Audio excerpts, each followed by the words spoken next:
கர்த்தரும் நம்முடைய இரட்சகருமாக இருக்கிற இயேசு கிறிஸ்துவின் நாமத்தில் இந்த வருஷத்தின் முதல் வாரத்தில் கர்த்தரை ஆராதிக்கவும் அவருடைய வார்த்தையை கேட்கவும் வந்திருக்கிற உங்கள் ஒவ்வொருவரையும் மிகுந்த அன்போடு கூட வாழ்த்தி வரவேற்கிறேன். Praise the lord. ஹல்லேலூயா. கர்த்தருடைய வார்த்தைக்கு நேராக நம்ம எல்லாரும் எழும்பி நிற்கலாம். இந்த மாதத்தில் இந்த வருஷத்தின் துவக்கத்தில் ஆண்டவர் நம்மோடு பேசின வார்த்தை எசேக்கியேல் 36 1008. எசேக்கியேல் 36 1008. எசேக்கியேல் 36 எல்லாரும் சேர்ந்து அதை வாசிக்கும் பொழுதே என் உள்ளத்தில் ஒரு மறுரூபம் உண்டாகணுமாக்கும். சேர்ந்து வாசிக்கலாம். கர்த்தராகிய நான் நிர்மூலமானவைகளை கட்டுகிறேன் என்று, பாழானதை பயிர் நிலமாக்குகிறேன் என்று, அப்பொழுது உங்களை சுற்றிலும் உள்ள மீதியான ஜாதிகள் அறிந்து கொள்வார்கள். கர்த்தராகிய நான் இதை சொன்னேன், இதை செய்வேன். கண்களை மூடுவோம். தகப்பனே, எங்களோடு பேசுங்க. அர்ப்பணிக்கிறோம் இயேசுவின் நாமத்தில் பிதாவே, ஆமென். உட்காருவோம். நம்முடைய ஆண்டவருக்கு ஒரு பெயர் உண்டு. இந்த வசனத்தின்படி பாழானதை பயிர் நிலமாக்குகிற தேவன். வாசிப்போம். 36 1008. கர்த்தராகிய நான் நிர்மூலமானவைகளை கட்டுகிறேன் என்றும் பாழானதை பயிர் நிலமாக்குகிறேன் என்றும், அப்பொழுது உங்களை சுற்றிலும் உள்ள மீதியான ஜாதிகள் அறிந்து கொள்வார்கள். கர்த்தராகிய நான் இதை சொன்னேன், இதை செய்வேன். கவனிங்க, ஆண்டவர் இந்த வசனத்தை முடிக்கும் பொழுது ரொம்ப பியூட்டியா முடிக்காரு. என்ன முடிக்கிறாருன்னா, இதை வேற யாரும் சொல்லல, கர்த்தராகிய நான் இதை சொன்னேன், நானே இதை செய்வேன். செக்கை எழுதி கீழே கையெழுத்து போடுவாங்க பார்த்தீங்களா? கீழே கையெழுத்து போட்டு சீல் வச்சு கொடுத்துருக்காரு. கொண்டு போங்க, கிளைம் பண்ணுங்க, முழங்கால நின்று கிளைம் பண்ணுங்க. கிளீனா கீழே யாருப்பா சொன்னார்? இந்த பாரு கையெழுத்து. வானத்தையும் பூமியும் படைத்த தேவன் கர்த்தராகிய நான், the name of Jesus, son of God. Hallelujah. என்ன அழகா கொடுத்துருக்காரு பாருங்க. வேதத்துல சில வசனங்களை பரிசுத்தவான்கள் அவர்கள் விசுவாசத்தினால சொல்லி அவங்க அதை சுதந்திரிச்சு ஜெயிச்சு வந்திருக்கிறாங்க. இப்போ உதாரணமா, கர்த்தர் என் மேய்ப்பராய் இருக்கிறார், நான் தாழ்ச்சி அடையேன். இது கர்த்தர் சொல்லல, கர்த்தரை பார்த்து தாவீது சொன்னாரு. நான் மரண இருளின் பள்ளத்தாக்கில் நடந்தாலும் பொல்லாப்புக்கு, இது கர்த்தர் சொல்லல, கர்த்தரை பார்த்து தாவீது சொன்னாரு. சரியா? நன்மையும் கிருபையும் என்னை தொடரும், இது கர்த்தர் சொல்லல. நன்மையும் கிருபையும் உன்னை தொடரும் அவர் சொல்லல.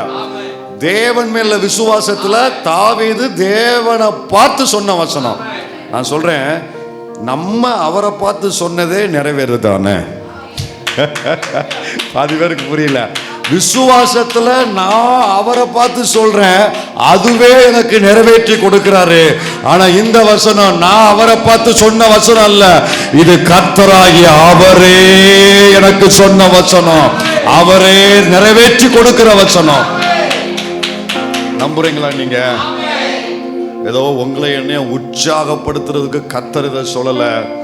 சபையவும் தரிசனத்தையும் ஊழியத்தையும் இந்த நிலைமையில யார் யார் பாழாக்கப்பட்டு கிடக்குறீங்களோ, உங்க வாழ்க்கையவும் குடும்பத்தையும் பொருளாதாரத்தையும் சரீரத்தையும் ஆவிக்குரிய ஜீவியத்தையும் உயிர்ப்பிக்கிற தேவன், உயிர்ப்பிப்பேன் என்கிற ஒரு சத்தியத்தை ஆண்டவர் சொல்றாரு. விசுவாசிக்கிறவர்களுக்கு அது ஆகும், நடக்கும். கவனிங்க, பாழான என்னுடைய வாழ்க்கை பயிர் நிலமாய் மாறும். பாழான என் குடும்பம் பயிர் நிலமாகும். என் தொழில் வியாபாரம் பிள்ளை வாழ்க்கை பயிர் நிலமாய் மாறும். பாழான என் ஊழியம், பாழான தரிசனம், பாழான சபை, பாழான ஆவிக்குரிய ஜீவியம் பாழாக்கப்பட்டதுன்னா என்ன அர்த்தம் தெரியுமா? ஒரு காலத்துல நல்லா இருந்ததுன்னு அர்த்தம். அதுக்குள்ள இன்னொரு அர்த்தம் இருக்கு. ஒரு காலத்துல நல்லா இருந்த இந்த குடும்பம் இன்னைக்கு பாழா கிடக்குது. ஒரு காலத்துல நல்லா இருந்த ஆவிக்குரிய ஜீவியம் இன்னைக்கு பாழா கிடக்குது. ஒரு காலத்துல நல்லா இருந்த தரிசனம், சபை, ஊழியம் இன்னைக்கு பாழா கிடக்குது. அதை பார்த்து தான் சொல்றாரு. இதுவரைக்கும் எந்த நன்மையுமே இல்லாத ஒரு வறண்ட நிலத்தை பார்த்து பேசல. ஏற்கனவே நல்ல நிலைமையில இருந்து எல்லாவற்றையும் இழந்து பாழாய் கிடக்கிற ஒரு நிலத்தை பார்த்து, ஒரு நிலம்னா இடம் மட்டுமல்ல, தம் ஜனத்தை பார்த்து, தம் சபையை பார்த்து கத்த சொல்றாரு, இதற்கு முன்னால இது நல்ல நிலைமையில இருந்தது, இன்னைக்கு பாழாய் கிடக்கிறது.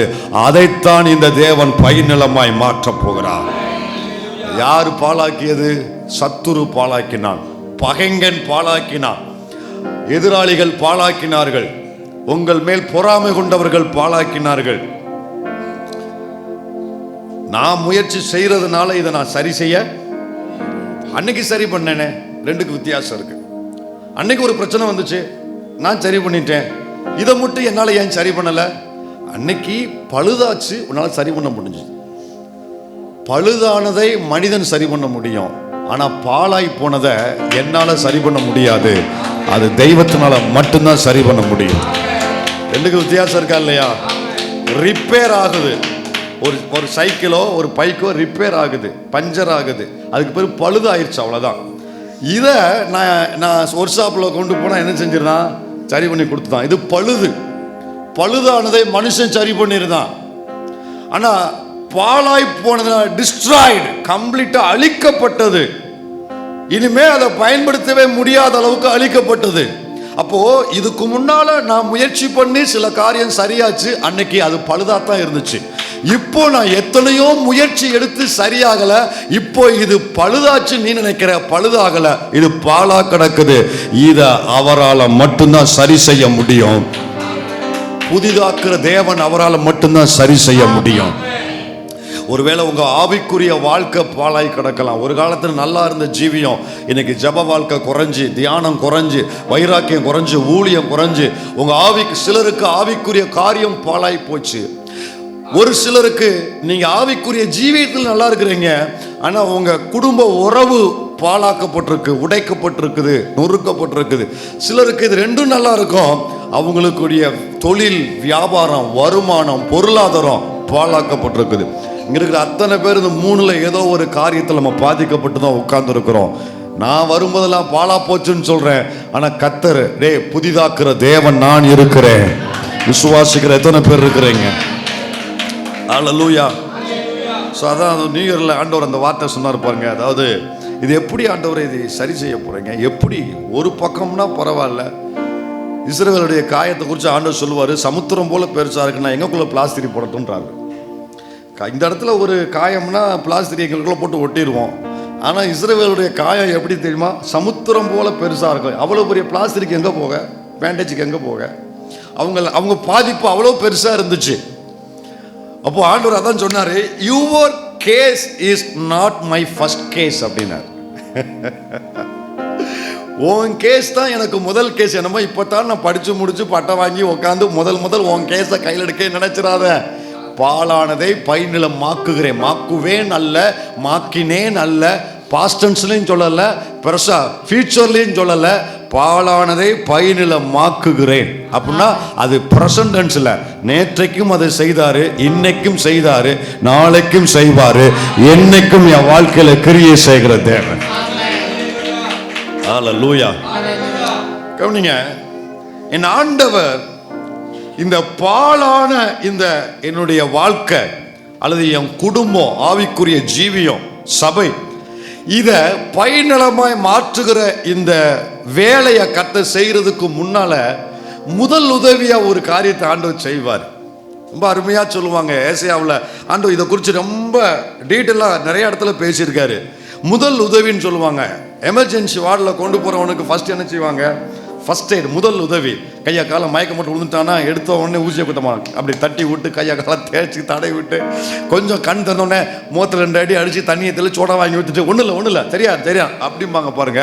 இதே மாதிரி என்னுடைய லைஃப் காரியம் சீரியஸாக இருக்குது. ஆனா கர்த்தர் சீரியஸான காரியத்தை உடனே ஆபரேஷன் பண்ண மாட்டாரு. அவர் முதல் என்ன செய்வார்னா, ஏசாயா 51:3 சொல்றாரு அழகா. ஏசாயா 51:3 சொல்லுவாரு. ஏசாயா 51:3 கர்த்தர் சீயோனுக்கு ஆறுதல் செய்வார், அவர் அதன் பாழான ஸ்தலங்களை எல்லாம் தேறுதல் அடைய செய்து. கவனிங்க, பாழாய் கிடக்கு, அதை எடுத்த உடனே அந்த காரியத்தை ஆண்டவர் சரி பண்ணுவார் அப்படின்னு வாக்கு பண்ணியிருந்தாலும், எடுத்த உடனே கவனிக்கிறீங்களா, என்ன பாழாய் போன என்னுடைய குடும்பமா இருக்கட்டும், ஊழியமா இருக்கட்டும், நான் இன்னைக்கு ஜெபிச்சுட்டேன், நாளைக்கு கர்த்தர் வசனம் கொடுத்துட்டாரு, நாளை கழிச்சு உடனே எல்லாத்தையும் சரி பண்ணுவார் இல்ல. முதல்ல அவர் செய்யறதுக்கு முன்னால முதல் அவர் அந்த நிலத்துக்கு செய்யற காரியம், அந்த ஜனத்துக்கு செய்யற காரியம் என்ன தெரியுமா? அங்க சொல்லப்பட்டிருக்குது, கர்த்தர் சீயோனுக்கு ஆறுதல் செய்வார், அதன் பாழான ஸ்தலங்களை எல்லாம் தேறுதல் அடைய செய்வார். கவனிங்க, முதல்ல அவரு ஆறுதல் செய்கிறாரு, தேறுதல் அடைய செய்கிறாரு. ஆமென் சொல்றீங்களா? ஏன்னா பல வருஷம் பாதிக்கப்பட்டதுனால இப்ப அதிகம் பாதிக்கப்பட்டது என் மனசு, என்னுடைய இருதயம் ரொம்ப பாதிக்கப்பட்டிருக்கு. முதல்ல கர்த்தர் அதுக்கு ட்ரீட்மெண்ட் பண்றாரு. பாதிக்கப்பட்ட மனதிற்கு, பாதிக்கப்பட்ட இருதயத்துக்கு, இங்க யாரெல்லாம் இந்த அனுபவத்தில் வந்திருக்கிறீங்களோ, ஆண்டவர் முதல்ல செய்யறது பாழான அந்த ஸ்தலங்களுக்கு ஒரு தேறுதலை, ஒரு ஆறுதலை. வெளியே போனதுக்கு அப்புறம் அல்ல, வசனங்களை கேட்டு கொண்டிருக்கும் பொழுது அப்பாவின் பிரசன்னம், அவருடைய வசனம் எனக்குள்ள ஒரு நம்பிக்கைய, ஒரு சமாதானத்தை கொண்டு வருங்க. இந்த ஆறுதல் வந்துருச்சுனாலே அப்படின்னா மாறுதல் வரப்போகுதுன்னு அர்த்தம். எத்தனை பேர் நம்புறீங்க சொல்லுங்க? ஆறுதல் வந்துருச்சுனாலே மாறுதல் வரப்போகுதுன்னு அர்த்தம். வாரம் ஆறுதல் தான் படுத்துறாரு, இப்போ அப்படித்தான் செய்வாரு. இதுதான் அடையாளம், எனக்கு மாறுதல் வரப்போதுக்கான அடையாளம். அல்லேலூயா. ஆண்டவர் தம் ஜனத்தை பார்த்து பாழான அந்த இஸ்ரவேல் தேசத்தை இறங்கி அவர் செய்கிற முதல் ஊழியமே பாழான ஸ்தலங்களை எல்லாம் கர்த்தர் ஒரு ஆறுதலை தம்முடைய வசனத்தின் மூலம், தம்முடைய பிரசனத்தின் மூலம் அந்த ஜனங்களுக்கு ஒரு ஆறுதலை தர்றாரு. சமூகத்துக்கு வந்துட்டு போனா மாறுதல் வரல, ஆனா ஒரு ஆறுதல் வருதா இல்லையா? ஏன்னா அதிகம் பாதிக்கப்பட்டது என் இருதயம், என் மனசு. அதை கர்த்தர் காயம் கட்டும்படி என் மனதிற்கு ஆறுதல் செய்கிறாரு. அதை ஏன் செய்கிறாருன்னா, தம் ஜனத்தின் கவனத்தை தன்மேல் திருப்புவதற்கு. நீங்க 3/4 மணி நேரம் பிரசங்கம் பண்ணி முழுசும் ஏறாது, ஆனா ஏதோ ஒரு இடத்துல சரட்டுன்னு என் உள்ளத்துல பாயிற மாதிரி ஒண்ணு வரும். பாஞ்ச உடனே எங்கெங்கயோ அளபாயிர மனசு, மொத்த மனசு அதன் மேல நான் கவனம் செலுத்த ஆரம்பிக்கிறேன். அப்படித்தானே? இந்த ஜனங்கள் பாதிக்கப்பட்டதுனால அவங்கள கூப்பிட்டு சரி பண்ணிடலாமா, இவங்களை கூப்பிட்டு சரி பண்ணிடலாமா, வேற ஏதாவது செய்யலாமான்னு சொல்லி அவங்க மனது முழுவதும் ஆங்காங்கே அலைவாய்ந்து கொண்டிருக்குது. இப்ப கர்த்தர் அவங்க இருதயத்துல ஒரு ஆறுதலை கொடுத்த உடனே ஒரு தெளிவடைஞ்சு அவங்க கவனம் முழுவதும் கர்த்தர் மேல் திரும்புகிறது. இந்த ஆறுதலை கர்த்தர் உனக்கு ஏன் தர்றார் தெரியுமா? என் வாழ்க்கையில கர்த்தர் ஒரு மாறுதலை தரப்போறார் என்பதை உங்க கவனத்தை அவர் மேல திருப்புவதற்கு. இதை வேற யாரும் மாற்ற முடியாதுப்பா, நான் தான் உன் காரியத்தை மாற்ற முடியும். அதனால உன் கவனம் முழுவதும் என் மேல இருக்கட்டும். இப்போ நான் உன் லைஃப்ல செயல்பட போகிறேங்கிறதுக்கு கர்த்தர் என் கவனத்தை திருப்புவதற்காக இந்த ஆராதனையில யாருடைய உள்ளத்துல ஒரு சமாதானம் கடந்து வருகிறதோ அவர் அத்தனை பேருடைய மனதும் கண்களும் இருதயமோ கர்த்தர் மேல திரும்ப வேண்டும். அல்லேலூயா. கவனிங்க, ஆண்டவர் இதை ஏனையா செய்யணும்? இந்த ஜனத்துக்கு, பாழான இந்த இஸ்ரவேல் தேசத்துக்கு ஏன் அவரை எதற்காக அவர் செய்கிறார்?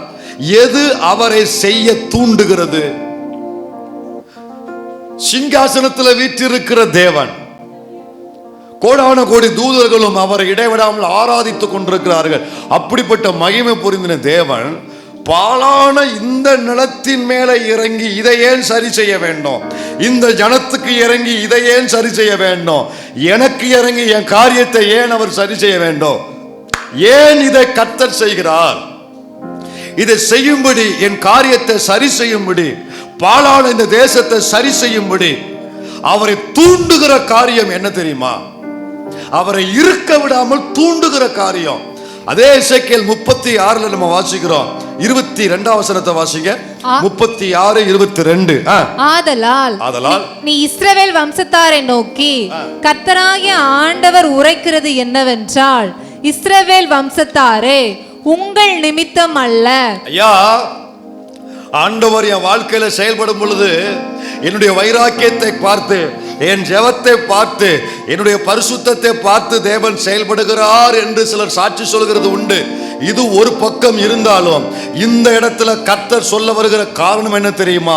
என்னால் அமர முடியாமல் இந்த ஜனத்திற்காக இறங்கி செயல்படுவதை என்னை தூண்டுகிற காரியம் என்று கர்த்தர் அன்றைக்கு அவர்களை பார்த்து சொன்ன இதே வார்த்தை இன்னைக்கு சபையாரை பார்த்து ஆண்டவர் சொல்றாரு.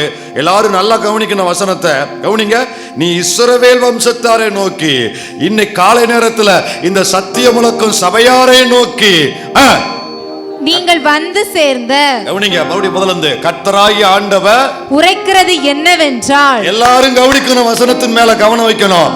உரைக்கிறது என்னவென்றால், கர்த்தர் கூறுவது என்னவென்றால், அவர் சொல்லுவது என்னவென்றால், உங்கள் இஸ்ரவேல் வம்சத்தாரே, சத்திய முழக்கம் சபையாரே, உங்கள் நிமித்தம் அல்ல. எல்லாரும் சொல்லுங்க, உங்கள் நிமித்தம் அல்ல.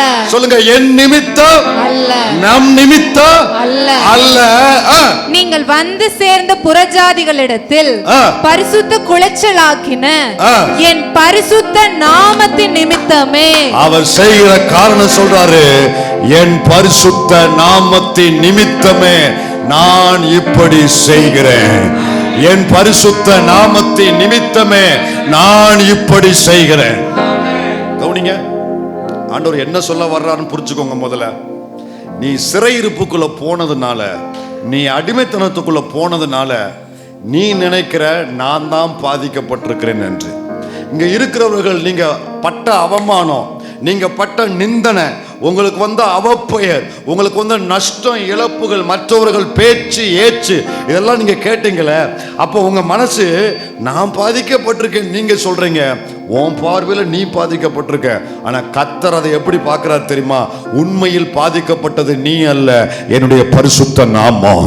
உனக்கு வந்த அத்தனை கஷ்டம், இழப்புகள், அவபெயர் இல்ல, உண்மையில் பாதிக்கப்பட்டது என் பரிசுத்த நாமம். ஏன் தெரியுமா? இந்த நாமத்தை தான் உன் மேல நான் தரிப்பிச்சிருக்கிறேன். இந்த ஜனங்கள் என் நாமத்துக்காய் தெரிந்து கொள்ளப்பட்டவர்கள், என் நாமத்தினாலே தெரிந்து கொள்ளப்பட்டவர்கள். ஓ மேல் பதிக்கப்பட்டது கர்த்தருடைய நாமம் என்பதனால அவர் சொல்றாரு, உண்மையில் பாதிக்கப்பட்டது நீ அல்ல, உன் பேர் அல்ல, ஓ மேல் முத்திரையிடப்பட்ட கர்த்தருடைய பரிசுத்த நாமம். ஆண்டவர் பார்க்கிறாரு, அவருடைய நாமத்துக்கு பங்கம் ஏற்படாதபடி, அவருடைய நாமத்திற்கு பாதிப்பு ஏற்படாதபடி ஒரு குறிப்பிட்ட எல்லைக்கு மேல் தேவனால் பொறுத்து கொள்ள முடியாமல் தன் நாமத்திற்காக வைராக்கியம் பாராட்டுகிற கர்த்தர் இந்த காலை நேரத்தில் அன்றைக்கு இஸ்ரவேல் ஜனங்களுக்காக வைராக்கியம் பாராட்டி என் நாமத்தின் நிமித்தம் இறங்குவேன் சொல்லி இறங்கினார்ல, அந்த தேவன் இந்த காலை நேரத்தில் யாரெல்லாம் கடந்த காலத்தில் பாதிக்கப்பட்டீர்களோ அவர்களை பார்த்து கர்த்தர் சொல்கிறார், உண்மையில் பாதிக்கப்பட்டது நீ அல்ல, என்னுடைய நாமம் பாதிக்கப்பட்டதுனால இப்போ நான் செய்ய போற இந்த காரியம் உன் நிமித்தம் அல்ல, என் பரிசுத்த நாமத்தின் நிமித்தமே. கையை உயர்த்தி ஆண்டவர்கிட்ட ஒரு நன்றி சொல்ல போறோம். ஆண்டவரே, நான் மட்டும்தான் கஷ்டப்பட்டேன் நினைச்சுக்கிட்டு இருக்கிறேன்.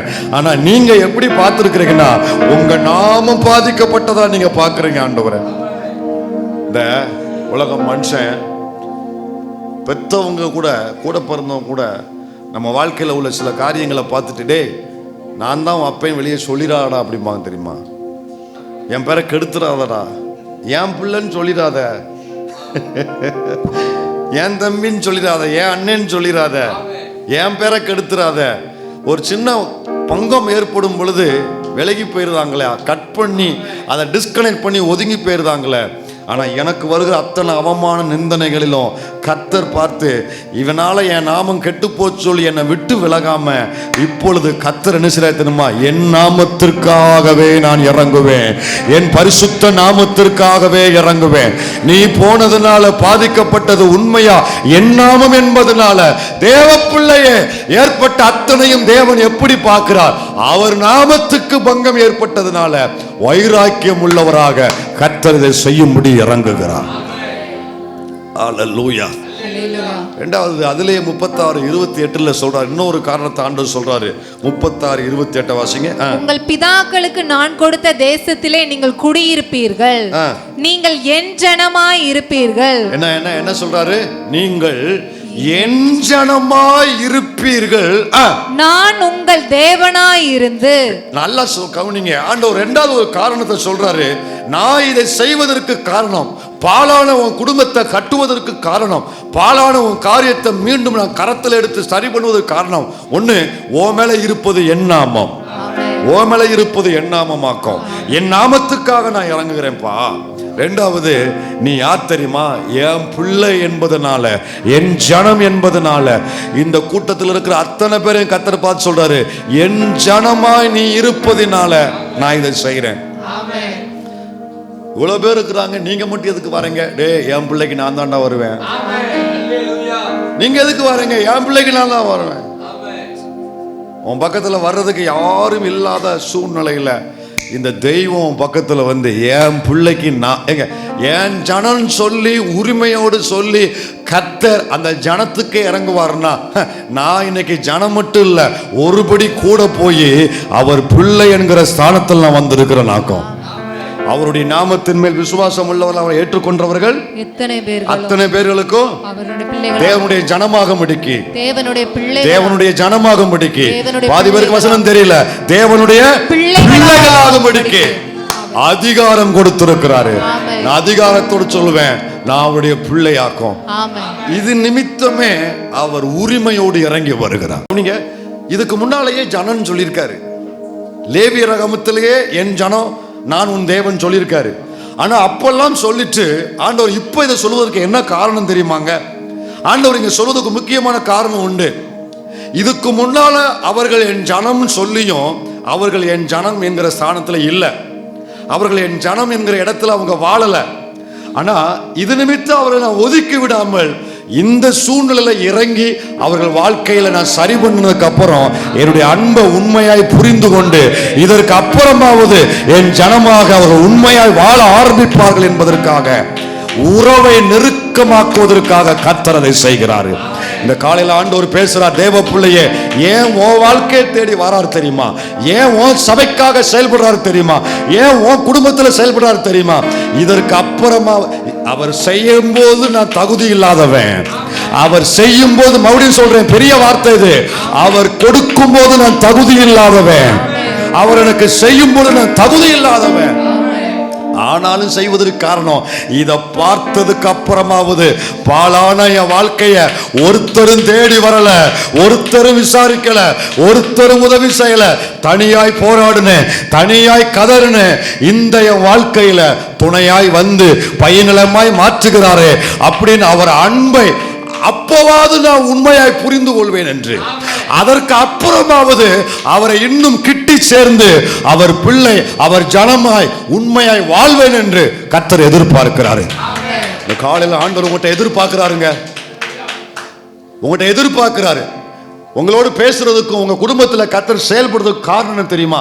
இதற்கு அப்புறமாவது, இந்த நன்மையை பெற்றதுக்கு அப்புறமாவது, இதுக்கு முன்னால என் ஜனம் இல்லாவிட்டாலும் அவர் ஜனம் தான் சொல்லியிருக்காரு, அதற்கு அப்புறமாவது என் ஜனமா இருப்பாங்கிற எதிர்பார்த்து செய்கிறாரு.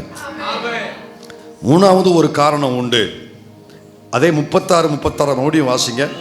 கர்த்தராகிய நான் நிர்மூலமானவைகளை கட்டுகிறேன் என்றும் பாழானதை பயிர் நிலமாக்குகிறேன் என்றும் அப்பொழுது உங்களை சுற்றிலும் உள்ள மீதியான ஜாதிகள் அறிந்து கொள்வார்கள். நீ அறிந்து கொண்டது மட்டும் போதாது, உன்னை பார்த்து ஏளனமாய் பேசினவங்க, கோயிலுன்னு போற, சாமின்னு போற, அல்லையா கூட்டத்துக்கு போற, சபைக்கு போற, வேத ஞாயிற்றுக்கிழமை ஆராதனை, சனிக்கிழமை உபவாச ஜபம், இடப்பட்ட கூட்டங்கள் அங்க எங்கன்னு சொல்லி அலைகிற, அப்படி என்ன வாழ்க்கையில கிடைச்சிட்டுன்னு சொல்லி இந்த விசுவாசத்துக்காக எத்தனையோ நிந்தனை நீ சுமந்திருக்கிற. இந்த வைராக்கியம், இந்த விசுவாசம் கர்த்தருக்காக பைபிளை கையில எடுத்ததுக்காக எவ்வளவோ கஷ்டத்தை நீ சகிச்சு வந்திருக்கிற. ஆண்டவர் சொல்றாரு, அத்தனை பேர் அவர்கள் வாயால சொல்ல நீ காதால கேட்டிருக்கிற. முன்னாலன்னா உனக்கு பின்னால பேசினாங்க, ஆனா இப்போ உனக்கு நேராவே பேச ஆரம்பிச்சிட்டாங்க, உனக்கு பாதுகாக்கவே பேச ஆரம்பிச்சிட்டாங்க. ஆண்டவர் சொல்றாரு, அவர்களுக்கு தெரிய வேண்டாமா நீ ஆராதிக்கிற தேவன் நிந்தனைக்குள்ளேயே உன்னை விட்டு விடுகிற தேவன் அல்ல, நிர்மூலமானதை கட்டுகிறவர் என்றும் பாழான உன் வாழ்க்கையை பயனிலமாய் மாற்றுகிறவர் என்றும் பேசின ஏற்றின அத்தனை கண்களும் பார்க்க வேண்டாமா? அவர்கள் அறிந்து கொள்வதற்காகவே கர்த்தர் இறங்கி செயல்படுகிறார். அவர் பரிசுத்த நாமத்திற்காகவும் நீ அவர் ஜனம் என்பதற்காகவும் சுற்றி இருக்கிறவர்கள் அறிந்து கொள்வதற்காகவும் கர்த்தர் இந்த வருஷத்துல இந்த காரியத்தை தம் பிள்ளைகளுக்கு செய்ய போகிறார். விசுவாசிக்கிற அத்தனை பேரும் கண்ணை ஒரு நிமிஷம் கண்ணை மூடி கர்த்தரை நோக்கி பார்த்து ஜெபிக்க போறீங்க. ஏமல இருப்பது உம்முடைய நாமம், நான் உம்முடைய ஜனம், என்னை சுற்றில் இருக்கிறவர்கள் அறிந்து கொள்ள வேண்டும். இவன் வாழ்நாள் முழுவதும் புலம்புகிறவன் அல்ல, இவன் ஆராதிக்கிற தேவன் இவனை தப்புவிக்கிறவன், பாழானதை கட்டுகிறவர், அல்லேலூயா, உடைஞ்சு இடிஞ்சு போனதை மீண்டும் உயிர்ப்பிக்கிறவர். நீங்க யாருன்னு சொல்லி சுற்றி இருக்கிற அத்தனை பேரும் அறிந்து கொள்ள வேண்டும்.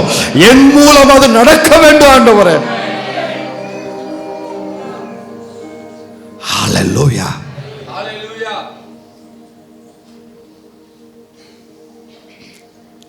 இந்த வருஷத்துல அதற்கு என்ன பயன்படுத்துங்கப்பா. என் மூலம் நீங்க அறியப்படணும்.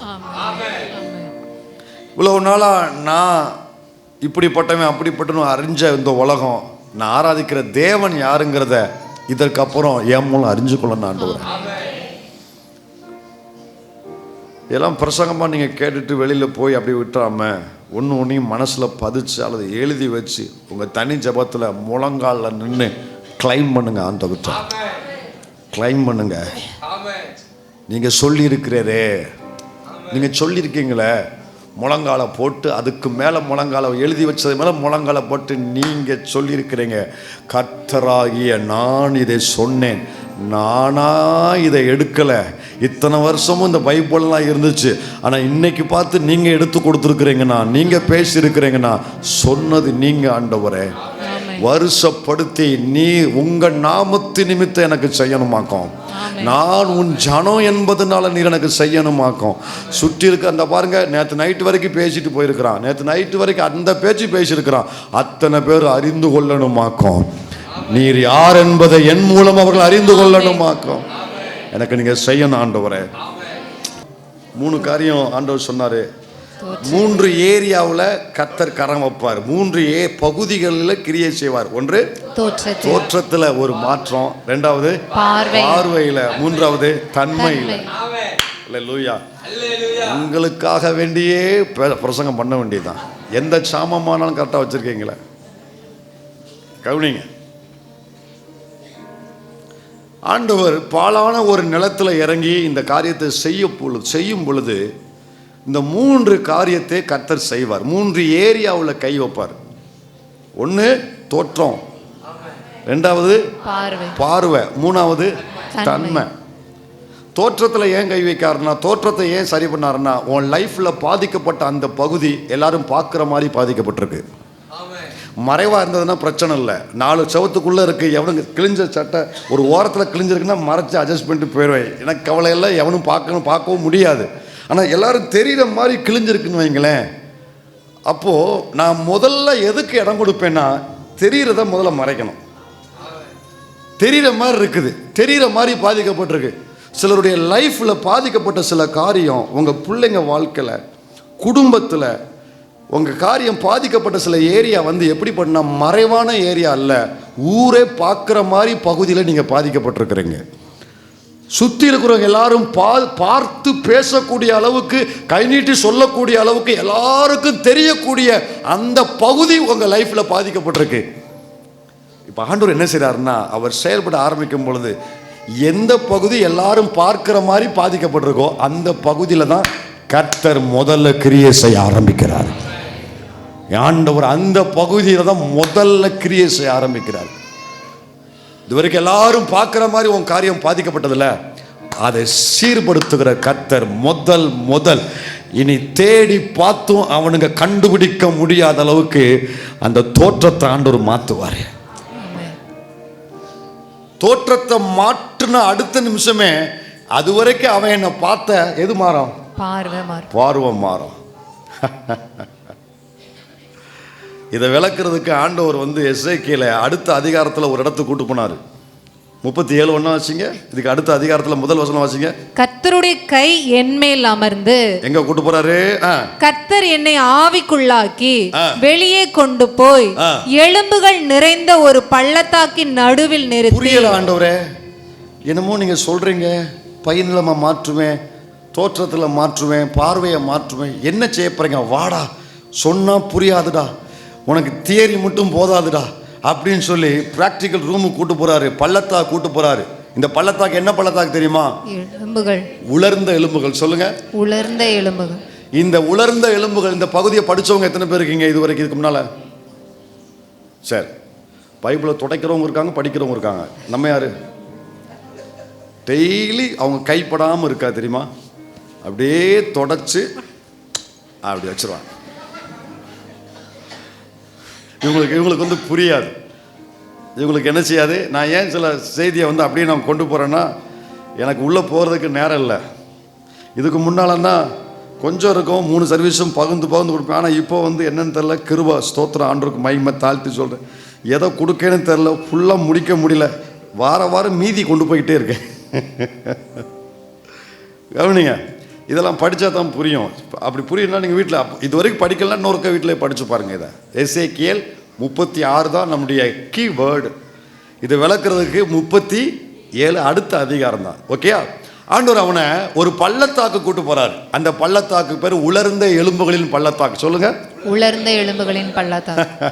நல்ல எலும்பு இருந்தே நம்ம இந்த லட்சணத்தில் இருக்கிறோம். நேரம் நடக்க முடியல, நேரம் உட்கார முடியல, படியில் ஒரு படிக்கு அடுத்த காலை எடுத்து வைக்க முடியலை, 2 படியிலுமே 2 கால், ஒரு படியிலே 2 காலை வச்சுட்டு தான் அடுத்த காலை எடுத்து வைக்க வேண்டியிருக்கு. இப்படித்தான் நம்ம நிலைமை.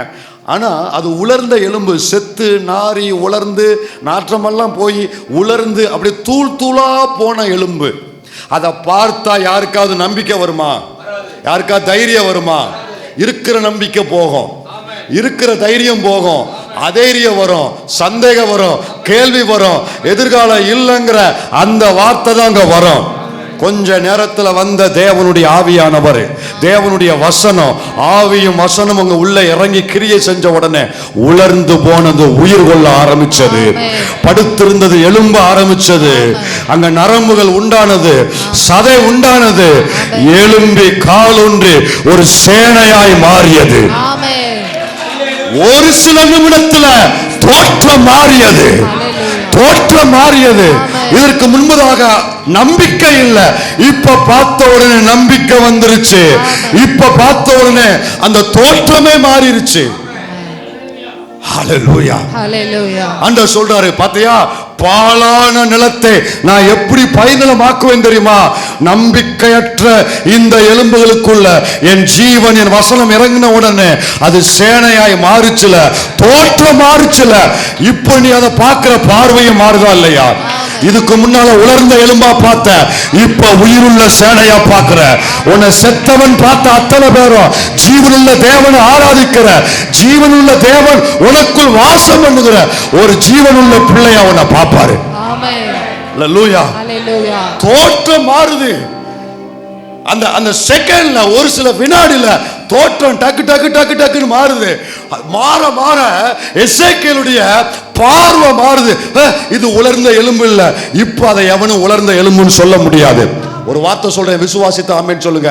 இதற்கு முன்னால உங்களை, உன் குடும்பத்தை, உன் தொழில, உன் ஆவிக்குரிய ஜீவித்த சபைய, தரிசனத்தை, ஊழியத்தை பார்த்து உலர்ந்து போன எலும்பு, பிரயோஜனமற்ற எலும்பு, ஒண்ணுத்துக்கு ஆகாத எலும்பு சொன்ன அத்தனை பேருடைய பார்வை இந்த வருஷத்துல எழுமிருக்கிற சேனையாக, ஜீவனுள்ள சேனையாக உன் தோட்டத்தை கர்த்தர் மாற்ற ஆரம்பிப்பா.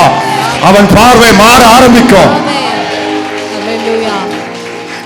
இதுக்கப்புறம் ஒருவையான உலர்ந்த எலும்பா பார்க்க முடியாது.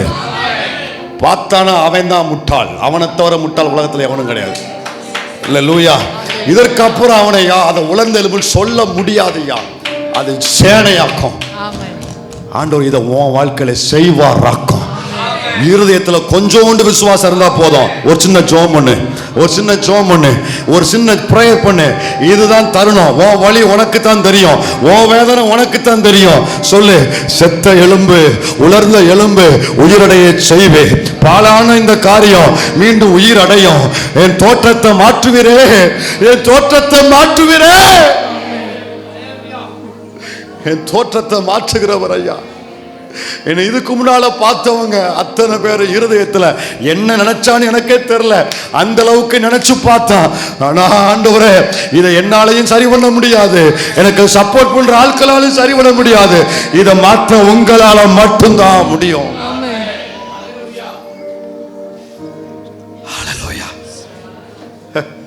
ரெண்டு ஒண்ணு போல நடக்கும். தோற்றம் மாறுகிற அடுத்த செகண்ட்ல பார்வை மாறும். பார்வை மாறியே ஆகணும். கல்லறையை குடியிருப்பா வச்சு வாழ்ந்த மனுஷன், இரத்த காயங்களோடு சங்கையில் கட்டப்பட்ட மனுஷன், லேகியோன் பிசாசு பிடித்தவன், கல்லறையில் வாழ்ந்தாங்க. அகோரம் அவன் தோற்றத்தை பார்க்க சகிக்காது.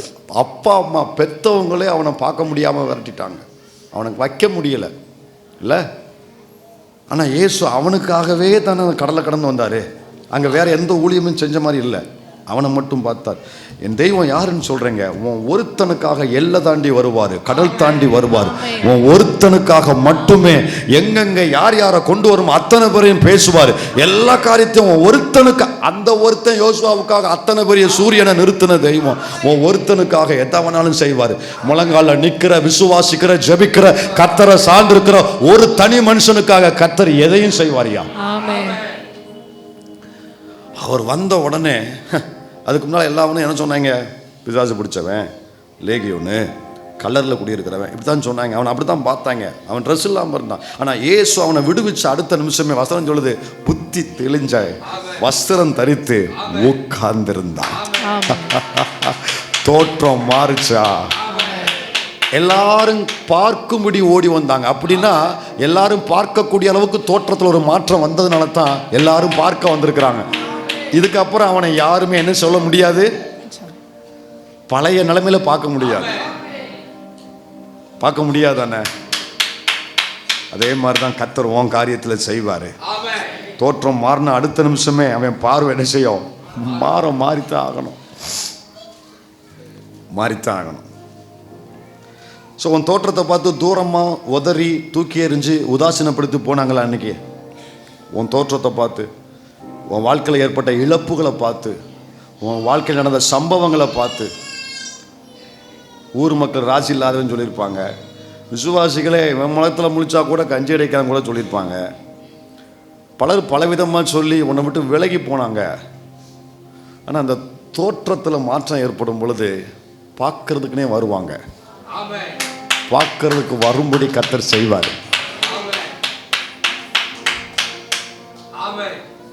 கூட்டுப்புழுவை யாருமே பார்க்க விரும்ப மாட்டாங்க. கூட்டுப்புழுவை யாருமே பார்க்க விரும்ப மாட்டாங்க. ஆனால் அந்த கூட்டுப்புழு, அந்த பூச்சிக்கு கூட ஒரு தோற்றத்தில் ஒரு மாற்றத்தை ஆண்டவர் கொடுக்கும் பொழுது கண்கொள்ளா காட்சி வண்ணத்து பூச்சியை மாறினவுடனே பார்க்கறதுக்கு வருவாங்க தானே. அல்லேலூயா. புழுவாக இருக்கும்போது எல்லாரும் அருவருத்தாங்க, அப்படி ஒரு மாதிரியா போனாங்க. ஆனால் அது வண்ணத்து பூச்சியாக அப்படி தோற்றத்தில் என்ன உண்டாகுது? மாற்றம் வந்த உடனே அப்படி தேடி வந்து பார்ப்பாங்க. ஏங்க நான் கதைலாம் சொல்லலை, எங்கேருந்து கொண்டு வந்து பேசலை.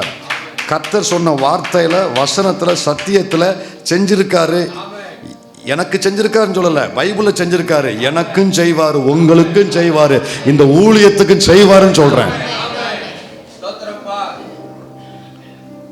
அது வரைக்கும் எட்டி பார்க்காதவங்கலாம் சாரையாக வருவாங்க. இந்த இந்த நம்ம தென் மாவட்டங்களில் அந்த மழை கொட்டுச்சு பாருங்கள். போன வாரத்துக்கு 2 வாரத்துக்கு முன்னாடி மழை கொட்டுச்சு, வெள்ளை காடு வந்துச்சு பாருங்கள். எல்லா ஆறுகள்லேயும் தண்ணி, எல்லா குளங்கள்லேயும் தண்ணி, ஆறுகள்லாம் நிரம்பி போச்சு. ஸோ அந்த மழை நேரத்தில் ஒரு அவசரமாக நான் ட்ராவல் பண்ண வேண்டிய சூழ்நிலை. அதுக்கு முன்னால் எத்தனையோ முறை அந்த பாதையில் நான் போயிருக்கிறேன். ஒரு பெரிய பிரிட்ஜு இருக்கும், அந்த பெரிய ஒரு ஆறு உண்டு, அந்த போன பகுதியில் ஒரு பெரிய ஆறு உண்டு. இதுக்கு முன்னால் அந்த இதில் ஒரு ஈக்காக்கா இருக்காது. ஒரு துளி தண்ணி இருக்காது, ஒரு ஈக்காக்கா இருக்காது, ட்ரையாக இருக்கும். மண், மரம், செடி இதான் இருக்கும்.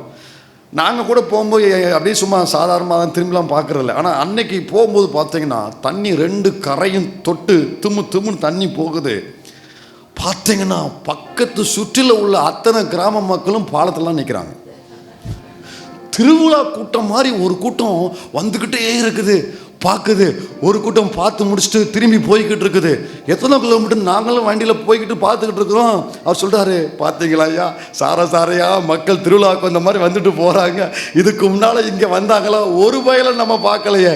இன்னைக்கு ஊரே அங்கே தான் நிற்குது. வந்து தானே ஆகணும். அந்த தண்ணியை பார்க்குறதுல அவ்வளோ சந்தோஷம். சில சொல்கிறாங்க, நாங்கள் பிறந்ததுலேருந்து இந்த ஆற்றுல தண்ணி போகவே இல்லைன்றாங்க. 40, 50, 60 வயசு ஆட்களே சொல்கிறாங்க. அப்போ வந்து தான் ஆகணும். உன் வாழ்க்கையில் ஒரு திருவிழா கூட்டம் ஒன்று சூழ்ந்து வர்றதை நீ பார்க்கத்தான் போகிற. திருவிழா கூட்டம் இன்னைக்கு திருன்னு நான் முழிக்கேன். என்ன செய்ய தெரியல, நான் திருதல் முழிக்கிறேன். ஆனா அன்னைக்கு ஒரு திருவிழா கூட்டம் நம்மளை சூழ்ந்து வரும்படி, தேடி வரும்படி, பார்க்க வரும்படி, பார்த்து இதை செய்த தேவனை மகிமைப்படுத்த வரும்படி கர்த்தர் செய்வாருங்க. அல்லேலூயா. அந்த வீடியோ இருக்கா? ஒரு வீடியோ எடுத்து சொன்னக்கா இருக்கட்டும், சொல்லும்போது போடும். 3வது எதில் மாற்றம் கொண்டு வந்து சொன்னேன்? தன்மை. கவனிங்க, தன்மையில் கர்த்தர் என்ன செய்வார்? ஒரு மாற்றத்தை கொண்டு வருவார். இதுவரைக்கும் பலன் கொடுக்காம மண்ணு கெட்டு போன மண், அந்த கெட்டு போன மண்ணை மறுபடியும் கர்த்தர் அதை ஆசீர்வதிச்சு அந்த தன்மையை மாற்றின உடனே அது பலன் கொடுக்க ஆரம்பிக்கு. என்ன கொடுக்க ஆரம்பிக்கு? பலன் கொடுக்க ஆரம்பிக்கு. மாறா கெட்டு போன தண்ணி, ஆனால் அதே தண்ணியெல்லாம் மாற்றலை, இடத்த மாற்றலை, அதே தண்ணி. ஆனால் அந்த கெட்டு போன அந்த தன்மையை மட்டும் மாற்றினார் பாருங்க, மதுரமாக மாறிச்சு. உன் வாழ்க்கையில் எந்த காரியம் உன் லைஃப்பில் கெடுத்துக்கிட்டு இருக்க உன் நிலத்தை, அந்த கெட்டு போன தன்மையை கர்த்தர் மாற்றுவார்மா. இத்தனை வருஷத்துக்கு அப்புறம் எப்படி செய்வாரு? ஆதாரம் இருக்கு, செஞ்சிருக்கிறாரு ஆண்டவர். அல்லேலூயா. இந்த இஸ்ரவேல் தேசத்துல கிபி 70 தீத்துராயன் வந்து அந்த தேசத்தை டிஸ்ட்ராக்ட் பண்ணி மொத்தத்தில் அழிச்சு அங்க இருக்கிற நன்மைகள் எல்லாம் உரிந்து அவனுடைய தேசத்துக்கு யூரோப்பு கொண்டு போயிட்டான். இஸ்ரவேல் தேசம் மாதிரி உலகத்தில் ஆசீர்வதிக்கப்பட்ட செழிப்புல உச்சத்தில் இருக்கிற தேசம் எதுவுமே இல்லை. ஆனால் அந்த தேசத்தில் எல்லா நன்மைகளையும் அவன் உறிஞ்சி எடுத்துட்டு அவனுடைய யூரோப் கண்ட்ரிக்கு அவன் கொண்டு போயிட்டான். கிபி 70 சுடுகாடாக மாறிடுச்சு இஸ்ரவேல் தேசம். எப்படி மாறிச்சுங்கிறதுக்கு அதுக்கு வசனம் இருக்கு. யோவேல் 1:10 வாசிங்க. யோவேல் 1:10 வாசிங்க. 10 to 12 வாசிங்க. வயல்வெளி பாழாயிற்று, பூமி துக்கம் கொண்டாடுகிறது. அப்படியே ரிவர்ஸ் ஆகுது பாருங்க. நமக்கு சொல்றாரு பாலானது பயிரினம் வாங்குற. ஆனா அன்னைக்கு என்ன நடந்துச்சுன்னு பாருங்க. வயல்வெளி பாலாச்சு, பூமி துக்கம் கொண்டாடுகிறது, விளைச்சல் அழிக்கப்பட்டது, புது திராட்சரசம் வற்றி போயிற்று. யோவேல் 1:10 to 12 வாசி தொடர்ந்து. எண்ணெய் மாண்டு போயிற்று, பயிரிடும் குடிகளே வெட்கப்படுங்கள். எல்லாமே மைனஸ், எல்லாமே நஷ்டம், எல்லாமே எதிர்மறை, தீமை, இழப்பு. கோதுமையும் வார்கோதுமையும் இல்லாமற் போயிற்று. திராட்சை தோட்டக்காரரே அலறுங்கள், வயல்வெளியின் அறுப்பு அழிந்து போயிற்று. திராட்சை செடி வதங்கி அத்திமரம் சாரமற்று போகிறது. மாதலை, பேரிச்சம், கிச்சிலி முதலிய எல்லாமே போச்சியா. எல்லாமே எதிராக இருந்தாலும் அந்த மாதிரி எல்லாமே போச்சு. செடிகள் எல்லாம் வாடி போயின. ஐயோ, செடி கூட மிச்சம் இல்லை. வந்த கொஞ்சம் தண்ணி கூட நின்று போச்சு. வந்த கொஞ்சம் உதவி கூட நின்று போச்சு. செடி மரம் வெட்டப்பட்டது கூட பரவாயில்ல, இருக்கிற சின்ன செடி கூட போச்சு. சந்தோஷம் மனுபுத்திரரை விட்டு ஒளிந்து போயிடுச்சு. இதை விட ஒரு துக்கம் இருக்கும் அந்த தேசத்துல. இது நடந்துச்சு கிபி 70 இஸ்ரவேல் தேசத்துல. அதுல இருந்து 20ஆம் நூற்றாண்டு 1947 வரைக்கும் அந்த தேசம் செத்து போச்சு, மறைஞ்சு போச்சு, மாண்டு போச்சு, முறிஞ்சு போச்சு, அணைஞ்சு போச்சு. கவனிங்க, 2000 வருஷமா அந்த தேசத்துல எந்த நன்மையுமே பார்க்க முடியல. அதுக்கப்புறம் கிருபையில 1947 1947 அந்த தேசம் மறுபடியும் உருவெடுக்கு. செகண்ட் வேர்ல்டு வார் முடிஞ்ச உடனே அதில் மறுபடியும் அந்த தேசத்தை கொண்டு வர்றாங்க, இஸ்ரவேலின் தேசத்தை கொண்டு வராங்க. ஒரு குறிப்பிட்ட எல்லையை கொடுக்குறாங்க. உலகமெங்கும் இருக்கிற யூதர்கள் ஒன்று சேர்ந்து ஒரு குறிப்பிட்ட கூட்டம் தங்கள் தேசத்துக்கு திரும்பி வந்து குடியேறினாங்க. சரித்திரது. அதுக்கப்புறம் கூட சுமார் 40 ஆண்டுகளுக்கு மேலே அவங்க மற்றவங்ககிட்ட தான் கையேந்தி வாழ்ந்துக்கிட்டு இருந்தாங்க. அவங்களுக்குன்னு எதுவுமே கிடையாது. அதுக்கப்புறம் ரஷ்யாவில் இருந்து ஒரு யூதன் அந்த தன் தேசத்துக்கு வர்றாரு. தன்னுடைய இஸ்ரவேல் தேசத்துக்கு 1990 ரஷ்யாவிலிருந்து ஒரு யூதன் வர்றாரு. வந்து குடியேறின உடனே அவர் மனசுல ஒரு வார்த்தையை ஆண்டவர் கொடுக்கிறாரு. யோவேல் 2:21 இருந்து அந்த வசனத்தை அவர் வாசிக்கும் பொழுது ஒரு பெரிய வெளிச்சம், ஒரு நம்பிக்கை அவருக்குள்ள பிறக்குது. யோவேல் 2:21 இருந்து வாசிங்க. தேசமே தேசமே பயப்படாதே, பயப்படாதே, மகிழ்ந்து களிகூரு. 2000 வருஷமா தேசம் செத்து போன தேசம், அணைஞ்சு போன தேசம். இப்போ அந்த யூதன் ரஷ்யாவில இருந்து இஸ்ரவேல் தேசத்துக்கு வந்த உடனே அவருக்குள்ள கர்த்தர் பேசுற வசனம் என்ன தெரியுமா? தேசமே பயப்படாதே, மகிழ்ந்து களிகூரு. கர்த்தர் பெரிய காரியங்களை செய்வார். வெளியின் மிருகங்களே பயப்படாதேயுங்கள். வனாந்தரத்திலே மேய்ச்சல் உண்டாகும். விருட்சங்கள் காய்களை காய்க்கும். அத்திமரமும் திராட்சை செடியும் பலனை தரும். சீயோன் குமாரரே, உங்கள் தேவனாகிய கர்த்தருக்குள் மகிழ்ந்து களிகூருங்கள். அவர் தக்கபடி உங்களுக்கு முன்மாரியை கொடுத்து உங்களுக்கு முன்மாரியையும் பின்மாரியையும் ஏற்கனவே வர்ஷிக்க பண்ணுவார். களங்கள் தானியத்தினால் நிரம்பும். ஆலைகளில் திராட்சரசமும் எண்ணெயும் வழிந்தோடும். நான் உங்களிடத்தில் அனுப்பின என் பெரிய சேனையாகிய வெட்டி கிளிகளும் பச்சை கிளிகளும் முசுக்கட்டை பூச்சிகளும் பச்சை புழுக்களும் பட்சித்த வருஷங்களின் விளைவே 2000 வருஷமாய் விளைய வேண்டிய விளைச்சல் இல்லல, அந்த வருஷங்களின் விளைவை உங்களுக்கு திரும்ப அளிப்பேன். ஜீவன் வந்துச்சாங்க அன்னைக்கு. அவருக்குள்ள ஒரு ஜீவன் வந்துச்சாங்க. வாசிக்கும் போது நமக்குள்ள இப்போ ஒரு ஜீவன் வருது தானே. அவர்களுக்கு நான் விசுவாசத்துல எடுக்கிற எனக்கே இவ்வளவு ஜீவன் இருக்கும்னா இது அவர்களுக்கு டைரக்டா சொல்லப்பட்ட தீர்க்க தரிசனம். எத்தனை அதிகமா ஜீவன் ஊற்றெடுக்கும். வாசித்த உடனே மனுஷனுக்குள்ள விசுவாசம் பொங்கி எழும்புனது. அவர் ஒரு பெரிய கூட்டத்தை தன்னுடைய டீமை திரட்டி கொண்டு போனாராம். போய் அவர் பார்த்தாராம், இந்த தேசம் எங்கள் தேவன் எங்கள் முற்பிதாக்களுக்கு வாக்களித்த தேசம், இந்த தேசம் தேவனால் ஆசீர்வதிக்கப்பட்ட தேசம் அப்படிங்கிற விசுவாசம் உள்ள பொங்க பொங்க அந்த தேசத்துல மறுபடியும் விதைக்க ஆரம்பிச்சாரு. முதல் என்ன பண்ணார் தெரியுமாங்க? திராட்சை கன்றுகளை ஊன்ற ஆரம்பிச்சாரு.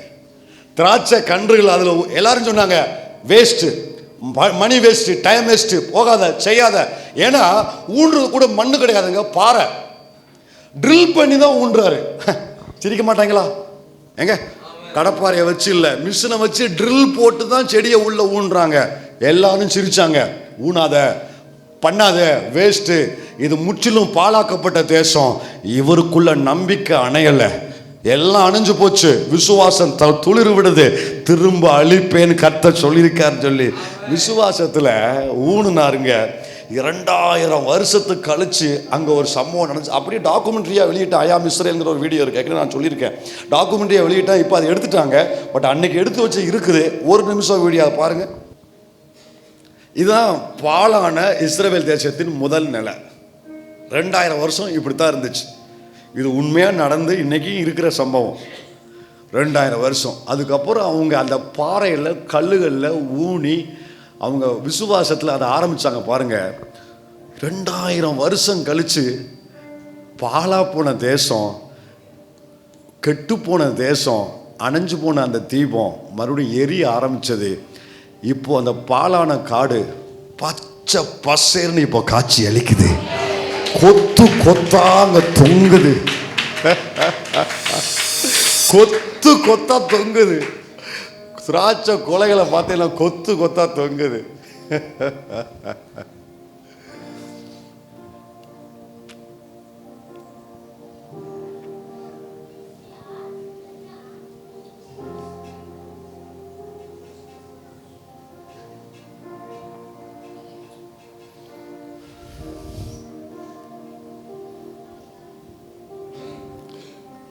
ரெண்டாயிரம் வருஷத்துக்கு அப்புறம் அந்த தன்மையை கர்த்தர் மாத்துறாரு. காஞ்சுமணம் காட்டில் அவ்வளவு விளைச்சல், அள்ளி முடியலை, எண்ணி முடியலை, தேடி வந்து உலகமெங்கும் தேடி வராங்க.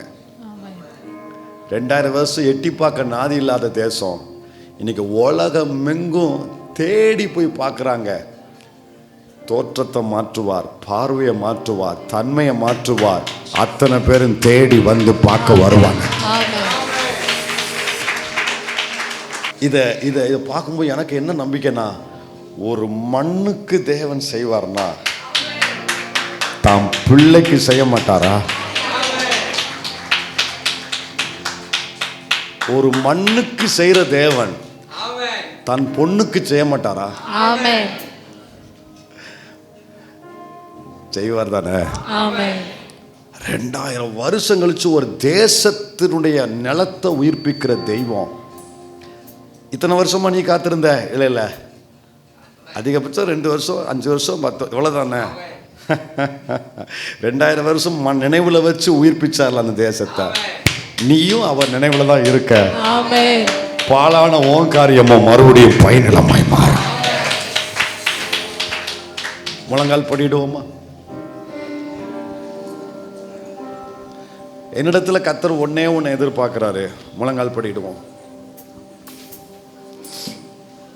என்ன செய்யணும் தெரியுமா?